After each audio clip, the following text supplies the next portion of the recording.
श्रीमान् वेङ्कटनाथार्य कवितार्यकेसरी वेदान्ताचार्यवर्यो मे सन्निधत्तां सदा हृदि पीताम्बरं करविराजितशङ्खचक्रं कौमोदगीसरसिजं करुणासमुद्रं राधासहायमतिसुन्दरमन्तहासं वादालयेशमनिशं हृदि भावयामि मूकं करोति वाचालं पङ्गुं लङ्घयते गिरिं यत्कृपादमहं वन्दे परमानन्दमाधवं वन्दे नन्दव्रजस्त्रीणां पादरेणुमभीक्ष्णचः यासां हरिगदोद्गीतं पुनादिभुवनत्रयम् कोमलं गूजयन् वेणुं श्यामलोऽयं कुमारकः वेदवेद्यं परं ब्रह्म भासदां पुरदो मम यं ब्रह्मा वरुणेन्द्ररुद्रमरुदः स्तुन्वन्ति दिव्यैस्तवैः वेदैः साङ्ख्यपदक्रमोपनिषदैः गायन्ति यं सामकाः ध्यानावस्थिततत्कदेन मनसा पश्यन्ति यं योगिनो यस्यान्तं न विदुः सुरासुरगणाः देवाय तस्मै नमः। कृष्णाय वासुदेवाय देवकीनन्दनाय च नन्दगोपकुमाराय गोविन्दाय नमो नमः। कृष्णाय वासुदेवाय देवकीनन्दनाय च नन्दगोपकुमाराय गोविन्दाय नमो नमः। वन्दे बृन्दावनचरं वल्लवीजनवल्लभं जयन्ती सम्भवं தாம வைஜயந்தி விபூஷணம். ஒரு தடவை சூரிய கிரகணம் வந்தப்போ நீ துவாரகையிலேருந்து எதுகுல ஆண்களும் பெண்களையும் கூட்டிகிட்டு கிளம்புற சமந்த பஞ்சகத்தில் உள்ள தீர்த்தத்தில் நீராடுறதுக்கு, அதை தூய்மையாக்கும் பொருட்டு. ஒன்று புண்ணிய தீர்த்தத்தில் நம்ம நீராடணும் அப்படின்னு காமிக்கிறதுக்கு, ரெண்டாவது இப்படி எல்லாரும் அதில் நீராடினா அந்த தீர்த்தத்துக்கு பாவம் வந்துடும் இல்லையா, அதனால் நீயே அதில் இறங்கி நீராடி அதை தூய்மை ஆக்கின. அங்கே போய் நிறைய யாக யஜ்ஞங்கள்லாம் பண்ணி அந்தணர்களுக்கு பசு செல்வம் இதெல்லாம் தானம் பண்ணுற. கௌரவர்கள் பாண்டவர்களும் அங்கே வரா, அவளுடையும் நண்பர்களோடையும் சந்தித்து ரொம்ப சந்தோஷப்படுற. திரௌபதி கிட்ட இந்த 16,008 பேரும் அவள் திருமணத்தை பற்றி சொல்ல 2 பேருக்கும் ரொம்ப பேரானந்தமாக. இவாள்லாம் இப்படி அனுபவிச்சுட்டு இருக்கும்போது ஆயர்களும் அங்கே வரா. அவளை பார்த்த உடனே உனக்கு அவ்வளோ சந்தோஷம். அவளை தேடி வரவேற்று கோபிகைகளெல்லாம் அழைச்சி பேசி சந்தோஷப்படுத்துகிற. நீ ஆயர்பாடியிலேருந்து கிளம்பும்போது ஏற்கனவே அவளுக்கு வாக்கு கொடுத்த இல்லையா, இந்த மாதிரி திருப்பி வந்து உங்களை பார்ப்பேன்னு. இப்போ அவளை பார்த்த உடனே உனக்கு ரொம்ப சந்தோஷம். எனக்கு அவதார காரியம்லாம் இருந்ததுனால எதிரிகள் வேற அடுத்தடுத்து சண்டைக்கு வந்துட்டே இருந்ததுனால உங்களை உடனே வந்து பார்க்க முடியல அப்படின்னு சொல்லி ஒவ்வொரு கோபிகைகளையும் கூப்பிட்டு ஆலிங்கனம் பண்ணிக்கிற. அவள் துடிப்பெல்லாம் அடங்கிடுறது. உன்னை பார்க்கலையே, நீ மறந்துட்டியோ அப்படின்னு நினச்சி கவலைப்பட்டு இருந்தா இல்லையா, அதெல்லாம் அடங்கிடுறது. நீ அவளை கூப்பிட்டு தத்துவ உபதேசம்லாம் பண்ணுற. எல்லா ஜீவாத்மாக்குள்ளேயும் ஆத்மாவில் இருக்கிறது நான் தான், இதை புரிஞ்சுண்டா என்னை பிரிஞ்ச வேதனை உங்களுக்கு இருக்காது அப்படின்னு சொல்லி சமாதானப்படுத்தினேன். யாகெல்லாம் பண்ணிவிட்டு எல்லாரும் கிளம்புறா. ராதையை ஆலிங்கனம் பண்ணிவிட்டு அவளுக்கும் சந்தோஷத்தை கொடுத்தியே, என் வியாதியும் போக்கு அப்படின்னு வேண்டார். கொஞ்ச காலம் கழித்து மகத ராஜாவான ஜராசந்தன், இவன் கம்சனோட மாமனார். இவன் என்ன பண்ணுறான், பல மன்னர்களை சிறப்பிடிச்சு வச்சுருக்கான். அந்த மன்னர்கள்லாம் கிருஷ்ணனுக்கு செய்தி அனுப்புகிறான், தங்களை வந்து காக்க சொல்லி அவனை வதம் பண்ணணும் அப்படின்னு வேண்டான். தர்மர்கிட்ட நாரதரை விட்டு ராஜசூயாகம் பண்ண சொல்கிறேன். அவனும் சரின்னு சொல்கிறான். ஆனால் எல்லா அரசர்களையும் ஜெயிச்சாதான் ராஜசூயாகம் பண்ண முடியும். உத்தவரை கூப்பிட்டு தன் தேவிகளை எல்லாம் இந்திரபிரஸ்தத்துக்கு கூட்டின்னு போக சொல்கிறார். 4 பாண்டவர்களும் ஜராசந்தனை தவிர எல்லாரையும் உன் கடாட்சத்தினால வெற்றி பெறான். பீமனையும் அர்ஜுனனையும் கூட்டிட்டு ஜராசந்தன்ட்ட தூது போகிற அந்தணர் வடிவத்தில். அவன் உங்களை பார்த்த உடனே என்ன தானம் வேணும் அப்படின்னு கேட்ட உடனே உன் கூட சண்டை போடணும் அப்படின்னு சொன்ன உடனே அந்தடாரா வந்து இப்படி கேட்குறீங்க, யார் நீங்கள் அப்படின்னு கேட்குறான். உடனே நீ உன்னை வெளிப்படுத்திட்டு நீ யாரோட சண்டை போட விரும்புகிற? நான் கிருஷ்ணன், இவன் அர்ஜுனன், அவன் பீமன் அப்படின்னு சொல்கிற. முன்னாடி நாளில் துவாரகை மேலே நான் போர் தொடுத்து வந்தப்போ நீ போரில் புறமுதுகிட்டு ஓடின. அர்ஜுனன் கொஞ்ச காலம் பெண்ணாக இருந்தான், அதனால் உங்கள் 2 பேரோடையும் நான் சண்டை போட மாட்டேன். பீமன் தான் சுத்த வீரன், அவன் கூட சண்டை போடுறேன் அப்படின்னு சொல்கிறான் இந்த ஜராசந்தன். அவனுக்கு கொடுத்து வைக்கல கிருஷ்ணன் கையால் மரணம் ஏற்பட. அப்படி ஏற்பட்டிருந்தா நேராக மோட்சம் போயிருக்கலாமே. பயங்கரமான போர் நடக்கிறது. அவன் உடலை 2ஆக பிளந்து போட்டாலும் திரும்பி சேர்ந்துடுறான். எத்தனை தடவை இந்த மாதிரி பிளந்து போட்டாலும் சேர்ந்துட்டே இருக்கான். இவன் பிறக்கச்சையே 2ஆக பிளந்து பிறந்தானான். அப்போது ஜராங்கிற அரக்கி தான் 2 பாகத்தையும் சேர்த்து வச்சா. அதனால தான் இவனுக்கு ஜராசந்தன்னே பேர். இப்போது நீ பீமனுக்கு சைகை காட்டுற, ஒரு புல்லை கிழித்து மாற்றி போட்டு அதை புரிஞ்சுட்டு பீமனும் அப்படியே போட அவன் அழிஞ்சு போய்ட்றான். அப்புறம் அந்த மன்னர்களை எல்லாம் விடுவிச்சு தர்மர் ராஜசூயோகம் பண்ணுறார் இல்லையா, அங்கே எல்லாரும் போகிறீங்க. எல்லா அரசர்களும் பணிவிடெல்லாம் பண்ணுறான். கிருஷ்ணா அங்கே வர ரிஷிகளுக்கு பாத பூஜை பண்ணி அந்த தீர்த்தத்தை உன் தலையில் சேர்த்துக்கணுன்னு நீ கேட்டியாமே. யாகம் முடிஞ்ச உடனே உனக்கு முதல் மரியாதையை கொடுக்குறான். இப்போது 3 உலகமும் திருப்தி அடைஞ்சுதான். ஆனால் சிசுபாலன் கோபம் வருது அவனுக்கு. சபையில் முட்டாளுக்கு, மாடு மேய்க்கிறவனுக்கு, ஒரு சின்ன பையனுக்கு, தீய ஒழுக்கம் கொண்டவனுக்கு முதல் மரியாதையா அப்படின்னு கிருஷ்ணனை கண்டபடி பேசி இகழறான். ஆயுதத்தோடு அவன் எழுந்த உடனே பாண்டவர்களும் ஆயுதத்தெல்லாம் எடுத்துன்னு எழுந்துக்கிறான். அப்போது சிசுபாலனுக்கு எதிரே நீ போய் சக்கரத்தாழ்வார் மூலம் தலையை அறுக்கிற. சனகாதிகளோட சாபம் முடிஞ்சதுனால அவன் மோட்சத்துக்கு போயிடுறான். ருக்மணி பிராட்டியை திருமணம் பண்ணிக்கிறதுக்கு நீ அபகரித்த போது உன்கிட்ட தோற்று ஓடினவன் சால்வன். நீ பாண்டவர்களை பார்க்க போன போது துவாரகை மேலே போரிட்டு வரான். அப்புறம் பிரத்யும்னன் என்ன பண்ணுறான், 27 நாள் அவனை எதிர்த்து போரிட்டுருக்கான். நீ இது தெரிஞ்ச உடனே அங்கேருந்து கிளம்பி இங்கே வந்து அவனோட போரிடுற. அவன் என்ன பண்ணுறான், உன் தந்தையை போல் ஒரு மாயா வசுதேவரை பண்ணி உன் கண் எதிர்க்க அவரை கொல்றான். உனக்கு தெரியாதா இது மாயான்னு? உன் கதையால் அவனை அழித்து கடலில் அவன் விமானம் விழுந்த உடனே சக்கரத்தால் அவனை அழிக்கிற. அப்புறம் தந்தவக்கரன் என்ன பண்ணுறான், உன் மேலே கதையை ஏவறான். உன் கதையால் அவனையும் அழிச்ச. இவனும் சனகாதிகளால் சபிக்கப்பட்ட விஜயன். நம்ம முன்னாடியே பார்த்தோம் இல்லையா, சனகாதிகள் காரிய வைகுண்டத்துக்குள்ளே போக எத்தனைக்கும் போது இந்த ஜெய விஜயர்கள் அவளை தடுக்கிறா. அப்போ சனகாதிகள் இந்த ஜெய விஜயர்களை சபிக்கிறா. 3 பிறவி நீங்கள் பூலோகத்தில் ராட்சசர்களாக பிறக்கணும்னு. அது மாதிரி முதல் பிறவியில் ஹிரண்யாக்ஷன் ஹிரண்யகசிபுவா, அடுத்த பிறவியில் ராவணன் கும்பகர்ணனா, இப்போ 3ஆவது பிறவியில் சிசுபாலன் தந்தவக்கரனா இவ பிறக்கிறா. ஒரு வரம் வாங்கிட்டு இருக்கா பெருமாள் கிட்ட. நாங்கள் உன்னை எதிர்த்து சண்டை போட்டு உன் கையாலே மரணம் அடைஞ்சு சீக்கிரம் வைகுந்தத்துக்கு வரணும்னு.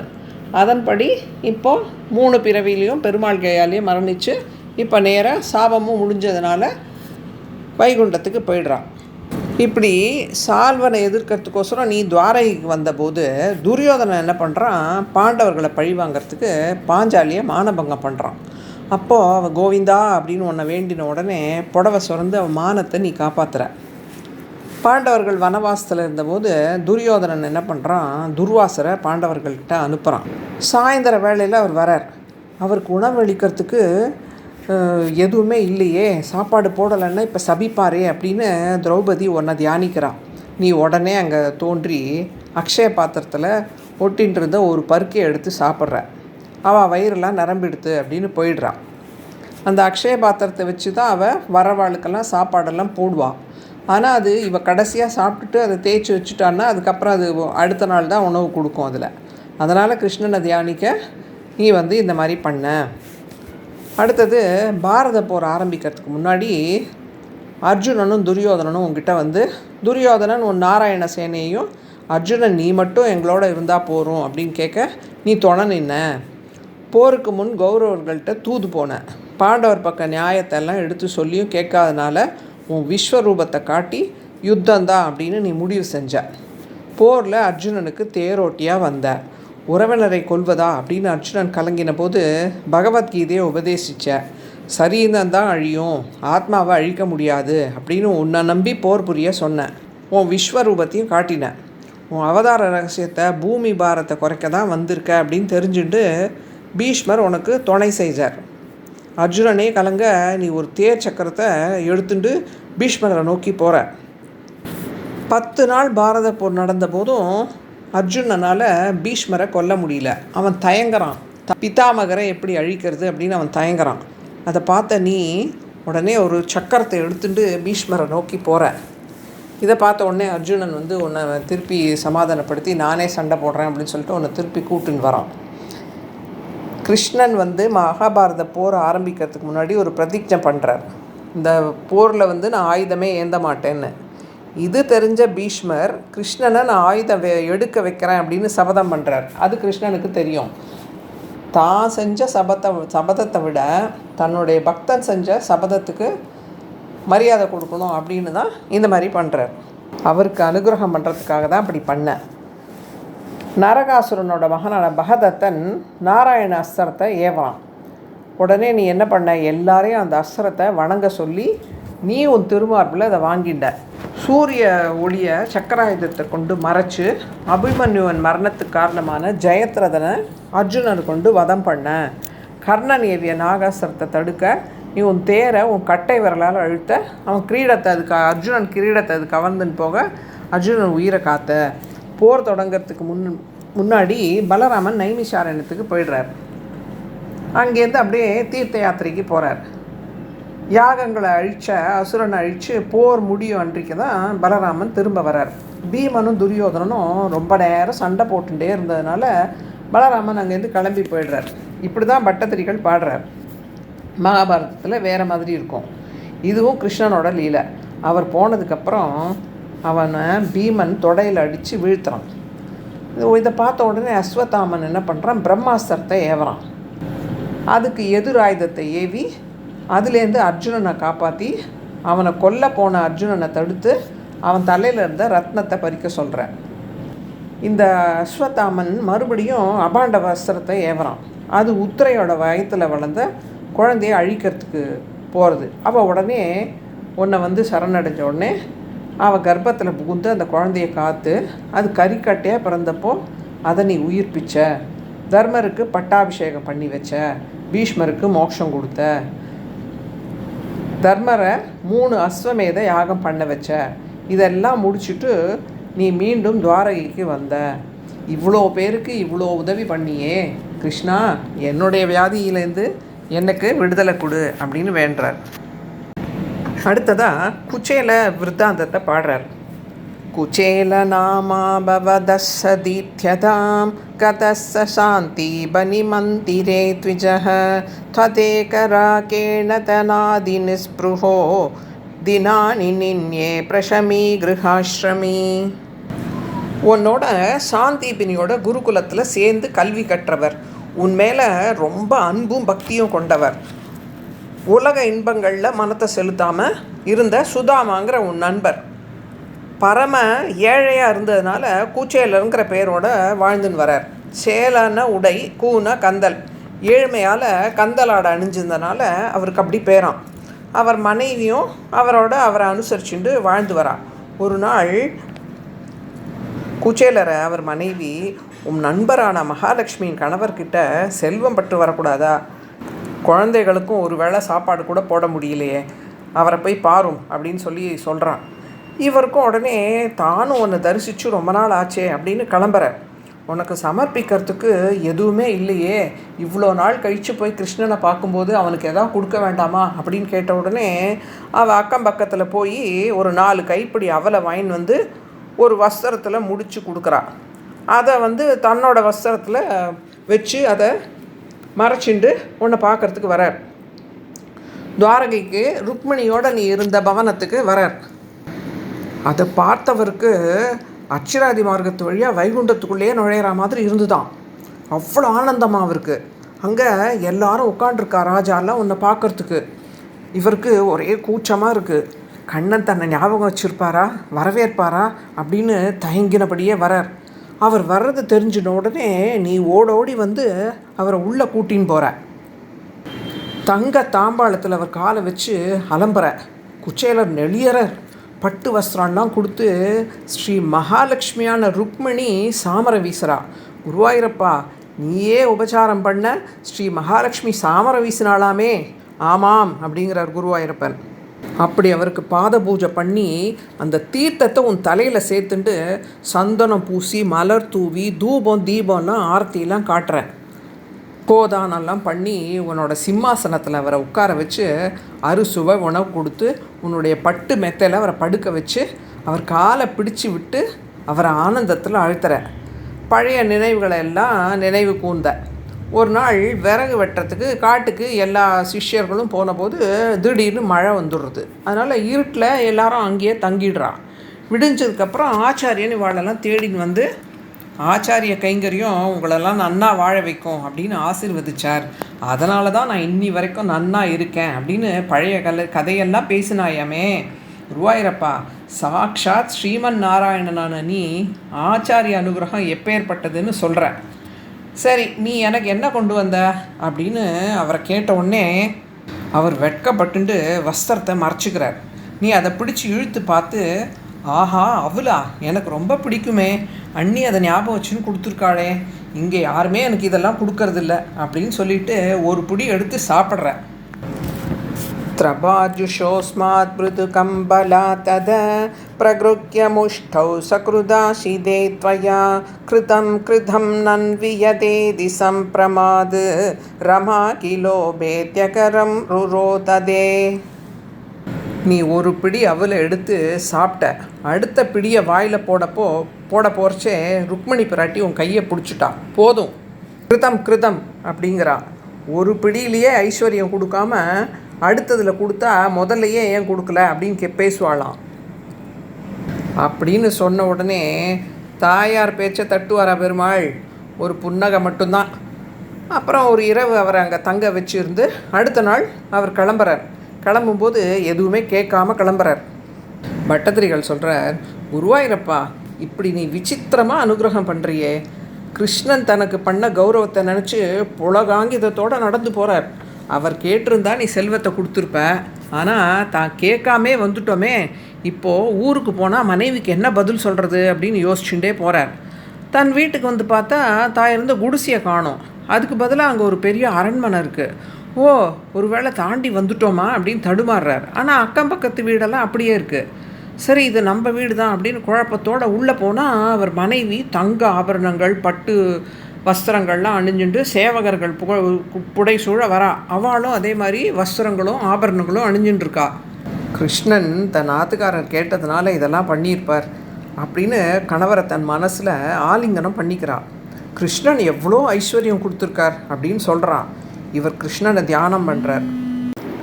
நான் கேட்டேன்னா இவ்வளோ செல்வம், எனக்கு கர்வம் வந்துடுமே, உன்னையே மறந்துடுவேனே, எனக்கு எந்த ஐஸ்வர்யமும் வேண்டாம், கிருஷ்ண பக்தி மாறாத ஐஸ்வர்யத்தை கொடு அப்படின்னு வேண்டினாராமே. இது சத்தியமா? ஆமாம் அப்படிங்கிறார் குருவாயூரப்பன். நாளுக்கு நாள் உன் மேலே பக்தி ஜாஸ்தியாகி மோட்சத்தையே அடைஞ்சாராமே. குருவாயூரப்பா, என்னோய போக்கி அனுகிரகிக்கணும் அப்படின்னு வேண்டுறார். கிருஷ்ணன் சாந்தீபினி அப்படிங்கிற தன் ஆச்சாரியனோட இறந்த குழந்தைய யமலோகத்திலேருந்து மீட்டுன்னு வந்ததை கேள்விப்பட்ட உடனே தேவகி தனக்கு பிறந்து கம்சனால் கொல்லப்பட்ட 6 குழந்தைகளையும் தான் பார்க்கணுன்னு கேட்குறா. கிருஷ்ணா, அந்த குழந்தைகள்லாம் பிறந்த உடனே இந்த கம்சன் எல்லாரையும் கொன்னுட்டான். நான் சரியாக கூட அந்த குழந்தைகளோட மூஞ்சியை பார்க்கல. நீ இப்போ தான் வந்து உன்னோட ஆச்சாரியரோட இறந்த குழந்தையே யமலோகத்துலேருந்து கூட்டின்னு வந்தியாமே, அதை மாதிரி என்னோட 6 குழந்தைகளையும் நான் பார்க்கணும் அப்படின்னு வேண்டுறான். இதை கிருஷ்ணன் ஏற்கனவே எதிர்பார்த்து அவளாம் மோட்சத்துக்கு போக வேண்டியவா தான். அதனால் இவ கேட்பாங்கிறத எதிர்பார்த்து அவளை சுதல லோகத்தில் மகாபலி இருக்கிற இடத்துல இருக்க வச்சுருந்த. இந்த 6 பேரோட சரித்திரத்தை நம்ம ஏற்கனவே பார்த்தோம். நீ இங்கே போய் மகாபலியோட மரியாதையெல்லாம் பெற்று அவளை கொண்டு வந்த. அப்புறம் தேவகியனோட மனசு குளிர்ந்தப்புறம் அவளை சமாதானப்படுத்தி அவளை மோட்சத்துக்கு அனுப்பிட்ட அப்படின்னு இவாளோட சரித்திரத்தை பாடுறார். ஸ்ருததேவர்னு ஒரு வேதம் படித்த ஒரு ஏழை அந்தனர் இருந்தார். ஜனக மகாராஜா வழியில் வந்த பகுலாசுரங்கவரை மிதிலையை ஆட்சி பண்ணிட்டு வரார். நீ மிதிலைக்கு கிளம்பி போகிற, இவா 2 பேருக்கும் அனுகிரகம் பண்ண. குருவாயூரப்பா, நீ 2 வடிவம் எடுத்துட்டு மிதிலைக்கு உள்ளே நுழையிற. ராஜா உனக்கு பூர்ண கும்பம் கொடுத்து வரவேற்கிறார், ராஜபோக வரவேற்பு. அந்த ஏழை அந்தணனும் உன்னை வரவேற்கிறதுக்காக காத்துட்டுருக்கார். தன் உஞ்சவர்த்தி எடுத்த பழங்களை உனக்கு சமர்ப்பிக்கிறார். 2 பேரோடைய காணிக்கைகளையும் நீ ஏற்றுண்டு 2 பேரையுமே மோட்சத்துக்கு அனுப்பினியே. கொஞ்ச காலம் கழித்து துவாரகையோட அரண்மனைக்கு ஒரு அந்தணர் வந்து தன் 8 குழந்தையும் இறந்ததை சொல்லி ரொம்ப வருத்தப்படுறார். நீ உடனே அதுக்கு பதில் சொல்கிற, அது அதனோட விதி, உலக தர்மம் அப்படி தானே அப்படின்னு அவரை சமாதானப்படுத்தினேன். ஆனால் அவர் சொல்கிறார், 8 குழந்தையும் நன்னா தான் பிறக்கிறது, ஆனால் திடீர்னு மறைஞ்சு போயிடுறது அப்படின்னு. உடனே உன் பக்கத்தில் இருந்த அர்ஜுனன், கிருஷ்ணா நீ சொல்கிறது தப்பு, நம்ம தான் வந்து நம் பிரஜைகளை காப்பாற்றணும் அப்படின்னு சொல்கிறான். உன்னை வெறும் மனுஷனாக நினச்சி அவனுக்கும் கர்வம் தலைக்கேறிடுது. அவனோட இந்த கர்வத்தை போக்குறதுக்கு இந்த லீலை. அந்தனர் தன் 9வது குழந்தையாவது காக்கணும் அப்படின்னு வேண்ட அர்ஜுனன், கிருஷ்ணா உன்னால் முடியாட்டாலும் நான் காப்பாற்றுறேன் அப்படின்னு உன்னை பார்த்து சொல்கிறான். காக்க முடியாட்டா தான் அக்னி பிரவேசம் பண்ணுறேன் அப்படின்னு சபதமும் பண்ணுறான். ஆச்சு, அவளுக்கு பிரசவ வலி எடுத்த உடனே அவள் இருந்த அரை முழுசையும் தன்னோட பானங்களால் அர்ஜுனன் மூடிடுறான். இப்போ யார் வந்து எடுப்பான்னு பார்க்கலாம் அப்படிங்கிறான். குழந்தை பிறந்தது, அதே மாதிரியே காணாமையும் போயிடுறது. நீ இதை கேள்விப்பட்ட உடனே அங்கே வந்த, உன்னை முதலையே உதவி கேட்டிருக்கலாம் இல்லை அவன். சரி, எதற்கும் தேடி பார்க்கலாம் அப்படின்னு யமன், இந்திரன், வாயு இப்படி எல்லா தேவலோகங்களையும் தன் யோக சக்தியால் போயிட்டு குழந்தை காணாமல் திரும்பி வந்துடுறான். குழந்தை கிடைக்காம திருப்பி வந்தவன் அக்னி பிரவேசம் பண்ண போகும்போது நீ அவனை தடுத்து அவனோட மேற்கு திசை நோக்கி உன் தேரில் அவனை கூட்டின்னு போகிற. ஒரே இருட்டு போகிற வழியெல்லாம் சக்கராயுதத்தோட ஒளியினால் வழியேற அவனுக்கு காண்பிச்சுட்டே போகிற. இந்த இடத்தெல்லாம் மனுஷா யாரும் பார்க்கவே முடியாது. ஆவரண நீரையும் விரஜா நதியையும் தாண்டி வைகுண்ட வாசலுக்கு வர. உள்ளே எட்டி பார்த்தாக்க நீ ஆதிசேஷன் மீது பக்ஷஸ்தலத்தில் மகாலட்சுமியோட திவ்ய ஆயுதங்கள், திவ்ய ஆபரணங்கள், முக்தாத்மாக்கள், நித்தியசூரிகளும் உனக்கு கைங்கரியம் பண்ணிட்டு இருக்கிறத அர்ஜுனனுக்கு காட்டுற. அப்போ நான் ஸ்ரீமன் நாராயணன் உங்களை பார்த்து, நீங்கள் 2 பேருமே என்னோட அவதாரம் தான். கிருஷ்ணன் தான் நாராயணனோட அவதாரம்னு வெளிக்காட்டுவான். ஆனால் அர்ஜுனா, நீ ஒரு இடத்துல என் அனுகிரகத்தால் வெளிக்காட்டுவ.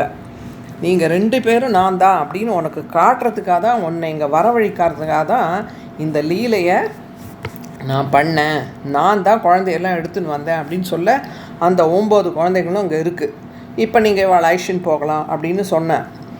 அந்தனர்கிட்ட அந்த குழந்தைகளை கொடுத்துட்டு அர்ஜுனன் உன்னோட பெருமையை அப்போ தான் உணர்ந்துக்கிறான். குருவாயூரப்பா, இப்படி இத்தனை லீலைகளை நடத்தி விஷ்ணு வம்சம் ஒரு சபிக்கப்பட்ட குலம், ராஜ்யம் கிடையாது அப்படின்னு சபிக்கப்பட்ட வம்சத்துக்கு பெருமை சேர்த்த. உன் திருவடி பற்றினவாளுக்கு மோட்சம் கொடுத்தியே. மனுஷ வடிவில் எதுகுலத்தில் தோன்றி பல லீலைகளை பண்ணியே. அடுத்து வசுதேவரும் உத்தவரும் உன்னோட இருக்கும்போது நாரதர் துவாரைக்கு வரார்.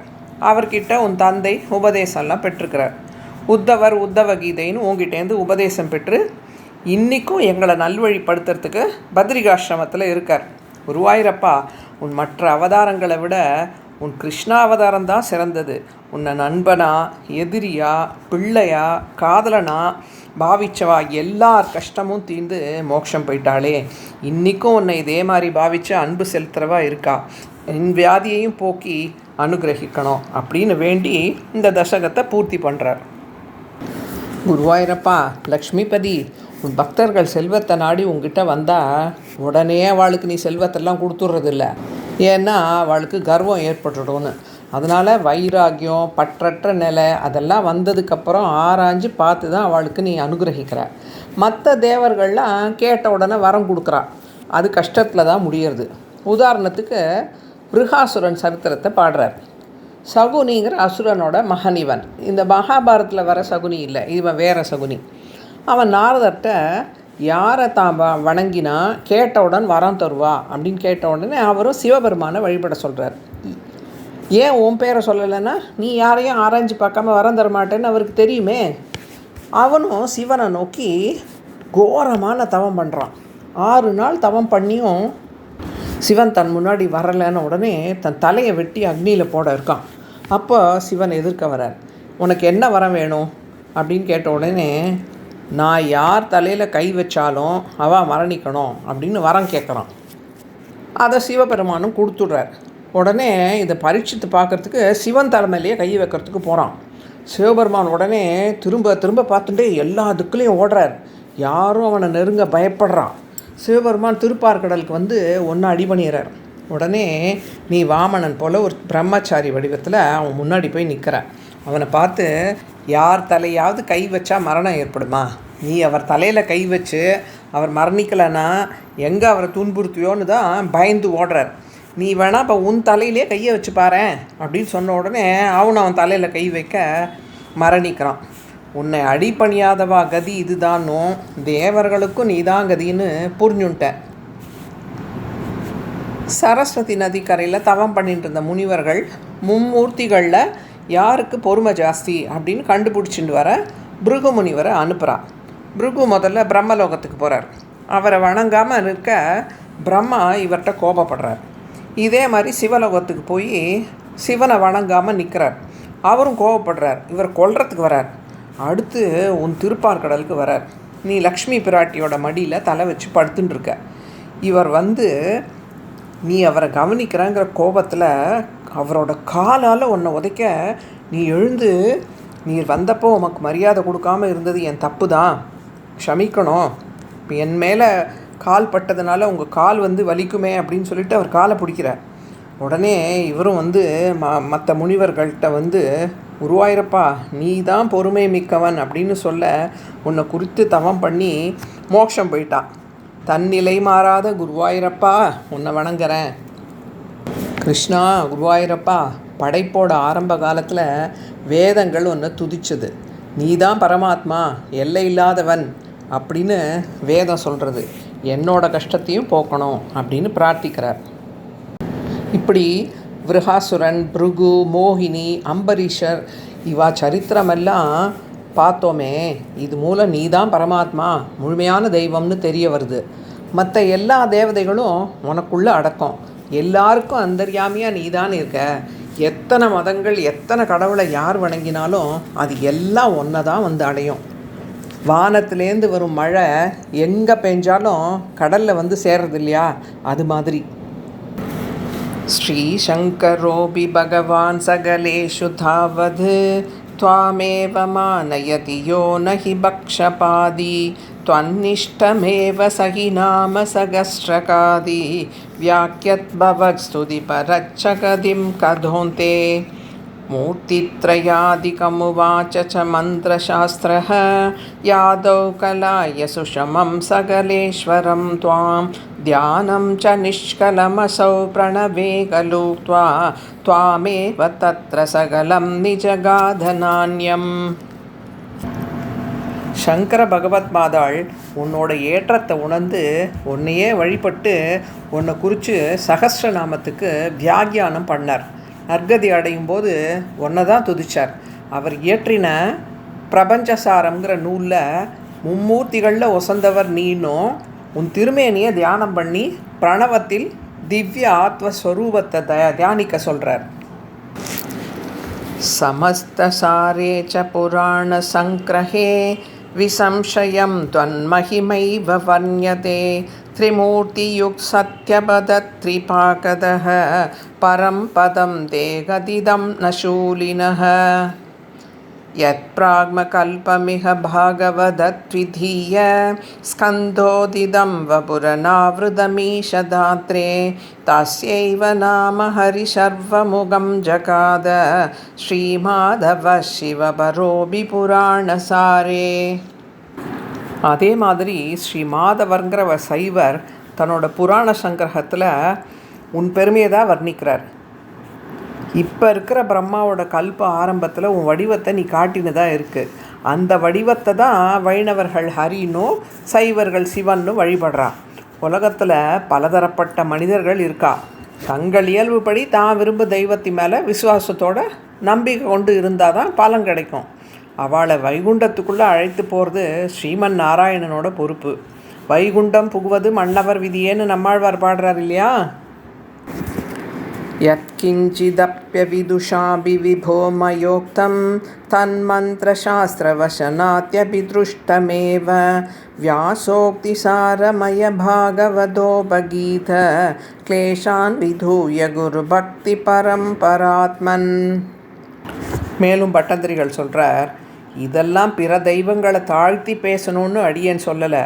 கீழே சொன்ன நூல்கள்லையும் வியாசரோட பாகவத புராணத்துலேயும் கொண்டாடப்படுற குருவாயூரப்பா பரம்பொருளே, என் துன்பத்தை போக்கி வியாதியை நீக்கி உயர்ந்த உறுதியான பக்தியை கொடு அப்படின்னு பூர்த்தி பண்ணுறார்.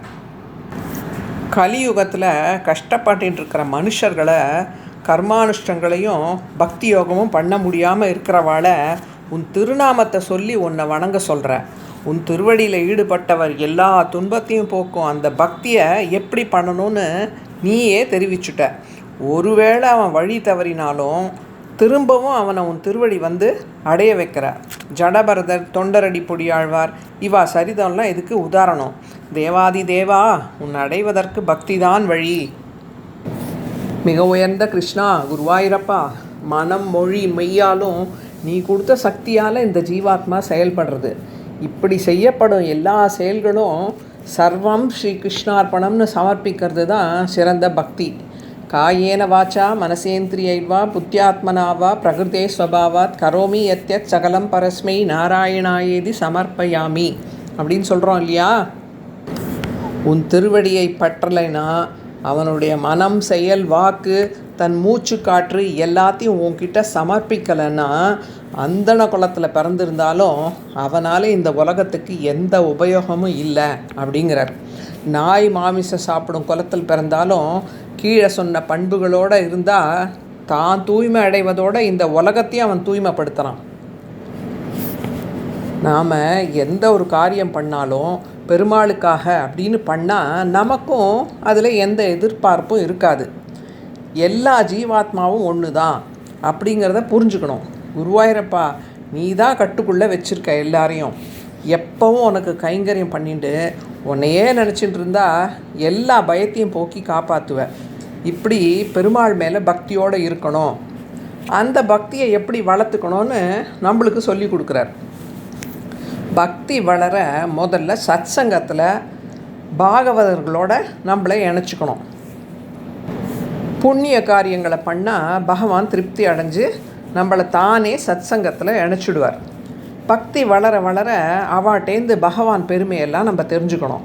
மோட்சம் அடைய நிறைய மார்க்கம் இருந்தாலும் பகவானின் அவதாரங்களையும் அவர் லீலைகளையும் திருநாமங்களையும் பாடணும். நாம சங்கீர்த்தனம் பண்ணணும். கிருதயுகத்தில் தபஸ், திரேதாயுகத்தில் யாக யஜ்ஞங்கள், துவாபர யுகத்தில் திருவாராதனம், அர்ச்சனை, கலியுகத்தில் நாம சங்கீர்த்தனம்தான் நம்மளை அவர்கிட்ட கொண்டு சேர்க்கும். பக்தி வளர வளர பகவான் எங்கு நிறைஞ்சிருக்கார் அப்படிங்கிறது புரியும். வைராக்கியமும் ஞானமும் ஏற்படும். இப்படி அடியார்களோடு சேர்ந்து பகவான் மேலே அன்பை ஏற்படுத்திண்டு நாம சங்கீர்த்தனம் பண்ணிண்டு கடவுள் இல்லைன்னு பேசுகிறவாழ்கிட்டேருந்து தள்ளி இருந்தாலே பக்தியோட உயர்நிலையை நம்ம அடையலாம். குருவாயூரப்பா, இந்த உலகியல் வாழ்க்கையில் 100% சந்தோஷங்கிறது கிடையவே கிடையாது. எல்லாருக்கும் கஷ்டங்கிறது இருக்குது அப்படிங்கிற விவேகம் கிடச்சிது. அடியேன் ஒரு ஆச்சாரியன் அடைஞ்சு உன்னை பற்றி தெரிஞ்சுண்டு உன் மேலே பக்தி வளர்ந்தது. உன் திருவடியில் சரணாகதி பண்ண ஆனந்தப்படணும். என்னோடய வியாதியை போக்கினாதான் என்னால் உன்னிடம் பக்தியில் ஈடுபட முடியும். அதுக்காகவாது என் வியாதியை போக்கி அருளணும் அப்படின்னு வேண்டுறார்.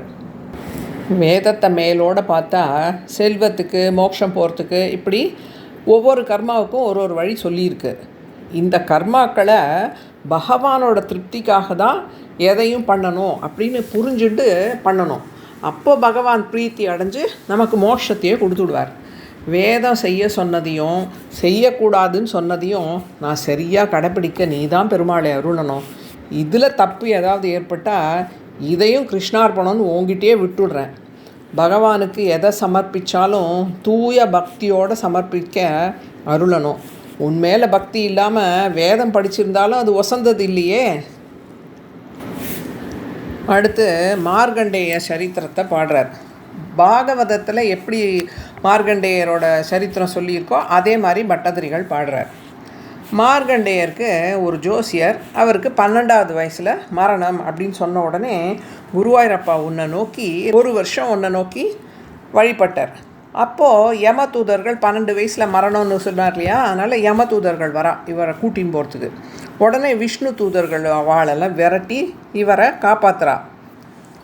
பெருமாள் கிட்ட பக்தி பண்ணால் ஆயுள் ஆரோக்கியம் தருவார் அப்படின்னு சொல்கிறா இல்லையா, அது மாதிரி இப்படி ஆயுள் கிடச்சதுக்கப்புறம் புஷ்பபத்ரா நதிக்கரையில் தவம் பண்ணி உன்னை தன் உள்ளத்தில் தியானம் பண்ணிட்டு 6 மன்வந்திரங்கள் தவம் பண்ணுறார்.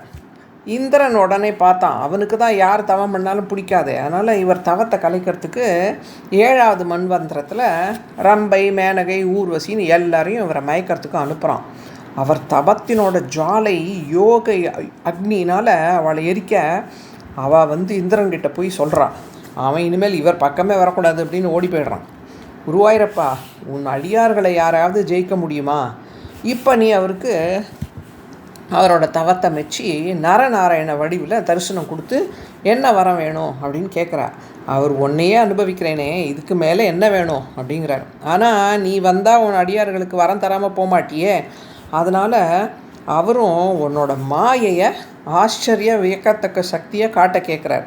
பட்டதிரிகள் சொல்கிறார், பகவான் தான் தன் மாயையால் நம்மளை கட்டி வச்சிருக்கார், அந்த மாயையை போய் பார்க்கணுன்னு கேட்குறாரே அப்படின்னு பாடுறாரு. இதுவும் லீலா தானே. உடனே மார்கண்டேயருக்கு ஒரு காட்சி தெரியுது.